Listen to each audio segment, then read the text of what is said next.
धौलपुर नाम के गांव में बलवीर नाम का एक बहुत अमीर आदमी रहता था।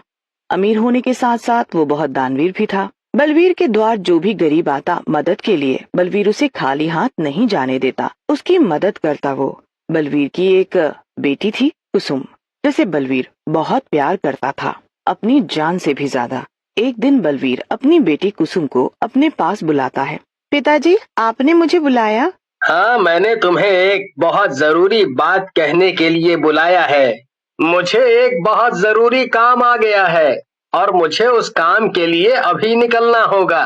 इस घर के दरवाजे पर कभी भी कोई भी गरीब आए मेरे पीछे मदद मांगने, तो उसे खाली हाथ मत जाने देना। उसकी जो इच्छा हो, उसकी जो भी समस्या हो, उसे पूरी करना। मैंने कभी किसी को निराश नहीं जाने दिया इस घर से, और तुम भी ऐसा ही करना। बस इतना सा काम था तुमसे, तुम करोगी ना?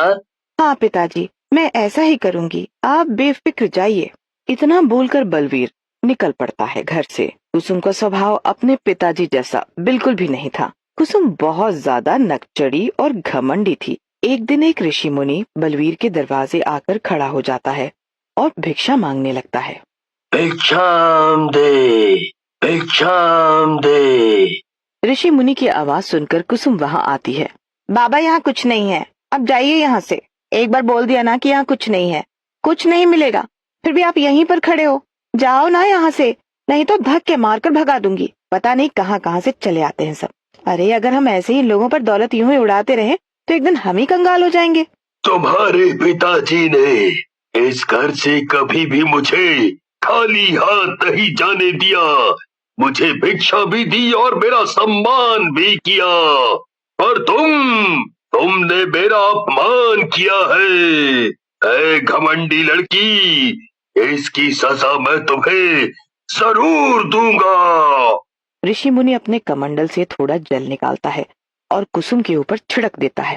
जा, मैं तुझे श्राप देता हूँ कि तू अभी इसी क्षण एक चुड़ैल बन जाएगी। जैसा तेरा स्वभाव, वैसा तेरा रूप। देख, तू कितनी बदसूरत है अंदर से। इतना बोलकर ऋषि वहाँ से गायब हो जाता है। कुसुम ऋषि के जाते ही चुड़ैल में बदल जाती है। ये मेरे शरीर को क्या हो गया? मैं कितनी सुंदर थी और अब ये सब उस भिखारी बाबा ने ही किया है। मैं उसे नहीं छोड़ूंगी। चुड़ैल मुड़कर जैसे ही अपने घर में घुसती है तो घर के नौकर चुड़ैल को देखकर चिल्लाने लगते हैं। अरे चुप नालायक, चिल्लाया तो मार डालूंगी, और ये मेरा ही घर है, मैं यहीं रहूंगी। इस चुड़ैल को एक यही घर मिला था क्या? अगर ये चुड़ैल यहाँ से नहीं गई तो हम सबको एक एक करके खा जाएगी। अगर मेरी बात नहीं मानी तो जरूर खा जाऊंगी तुम्हें। और सब अपना अपना काम करो, किसी को भी खाली बैठा देख लो ना तो। सारे नौकर चाकर अपने अपने काम में लग जाते हैं। ये अच्छी दादागिरी है इस चुड़ैल की। इस घर का मालिक जब लौटेगा तो हम क्या जवाब देंगे उन्हें?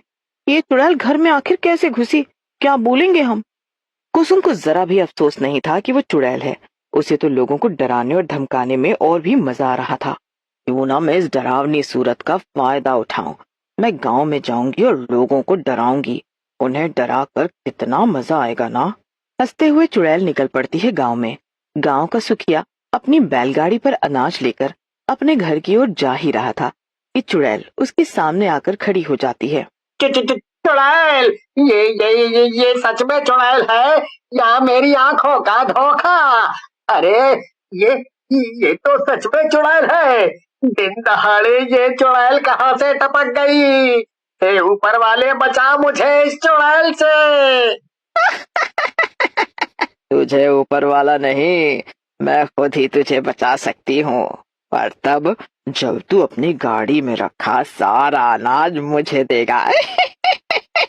अनाज? वो भी सारा अनाज? मैं तुम्हें ये अनाज कैसे दे सकता हूँ? इसी अनाज से मैं अपने परिवार का पेट भरता हूँ। अगर सब अनाज मैंने तुम्हें दे दिया तो मेरा परिवार भूखा मर जाए। मैंने जिस चीज को चाहा वो हासिल करके माना। जिस चीज पर उंगली रखी वो मुझे मिली। फिर तुम कौन होते हो मुझे मना करने वाले? क्या तुझे जरा भी डर नहीं लग रहा मेरे इस रूप को देखकर? सुखिया दोनों हाथ जोड़कर अपने दोनों घुटनों के बल नीचे जमीन पर बैठ जाता है। चुड़ैल सुखिया की एक नहीं सुनती। वो बैलगाड़ी समेत पूरा अनाज अपने घर ले जाती है और घर के गोदाम में रख देती है। रोता बिलखता हुआ सुखिया गांव में पहुंचता है। उसे रोता देख सभी उससे पूछने लगते हैं रोने की वजह। बेटा, अब रोते ही रहोगे या कुछ बताओगे भी कि आखिर क्या हुआ है?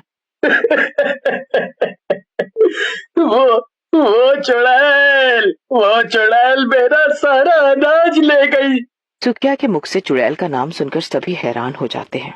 बचपन से लेकर बड़े तक हमने चुड़ैल की सिर्फ कहानियां ही सुनी है, सच में तो आज तक नहीं देखी। सुखिया भैया, आपको जरूर कोई वहम हुआ होगा, आपने कोई चुड़ैल नहीं देखी। सुखिया की बातों को अनदेखा कर सभी अपने अपने घर लौट जाते हैं। अगले दिन सुबह सुबह सभी अपने कामों में व्यस्त थे कि तभी इतराती इठलाती हुई चुड़ैल वहां पर पहुंच जाती है। हम आए हैं, क्या हमारा स्वागत नहीं करोगे? चुड़ैल की आवाज सुनकर सभी अपना अपना काम छोड़कर उसे हैरानी से देखने लगते हैं। ये तो सच में चुड़ैल है। इसका मतलब सुखिया सच बोल रहा था।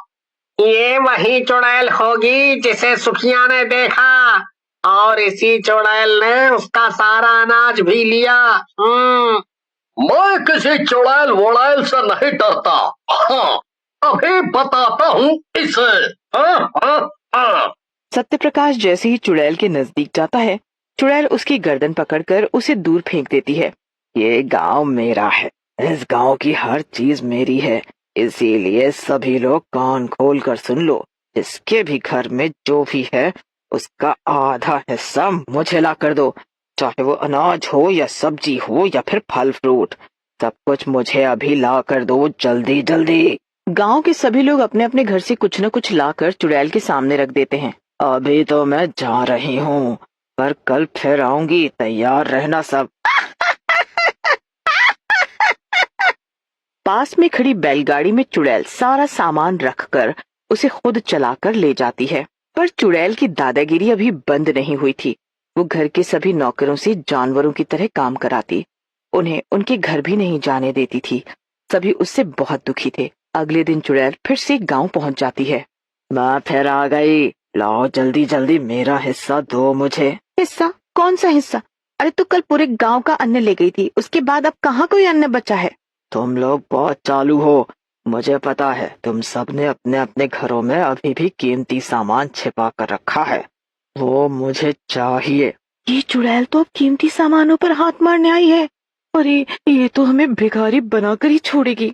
राहुल को देखते ही चुड़ैल को उससे मन ही मन प्यार हो जाता है। वो उसे प्यार भरी निगाहों से यूं ही देखती रहती है। मनोहर राहुल को सब बता देता है। अब मैं तुम सबके सामने एक शर्त रखना चाहती हूँ, उसके बाद मैं कभी किसी को परेशान नहीं करूंगी। मुझे तुमसे प्यार हो गया है और मैं तुमसे शादी करना चाहती हूँ। ये ही मेरी शर्त है। चुड़ैल को बहुत गुस्सा आता है। वो राहुल का हाथ पकड़कर उसे जंगल की तरफ ले जाती है। जंगल पहुंचकर चुड़ैल राहुल के सामने खूब रोने लगती है। मैं चुड़ैल नहीं हूँ, मुझे चुड़ैल बनाया गया है, सब मेरी ही गलती थी, मुझे उस बाबा के साथ ऐसा नहीं करना चाहिए था। कुसुम कैसी चुड़ैल बनी, उसे श्राप किसने दिया, वो सब चुड़ैल राहुल को बताती है। चुड़ैल के इतना बोलने पर चुड़ैल थोड़ा पहले से ठीक हो जाती है। मैं तो पहले से थोड़ा ठीक लग रही हूँ। अगर तुम पहले जैसी होना चाहती हो तो जिसका जो लिया है उसे वापस कर दो। राहुल जैसा कहता है चुड़ैल वैसा ही करती है। जैसे जैसे दान करती है वैसे वैसे वो ठीक होती जाती है। आखिरकार वो बिल्कुल ठीक हो ही जाती है। चुड़ैल कुसुम के रूप में आ गई थी। कुसुम ऋषि बाबा और पूरे गांव वालों से माफी मांगती है। कुसुम के पिताजी भी अब घर वापस लौट आते हैं। कुछ दिन बीत जाने के बाद कुसुम राहुल को भुला तो नहीं पाई, पर अब वो एक अच्छी और दयालु लड़की बन गई थी, बिल्कुल अपने पिताजी की तरह।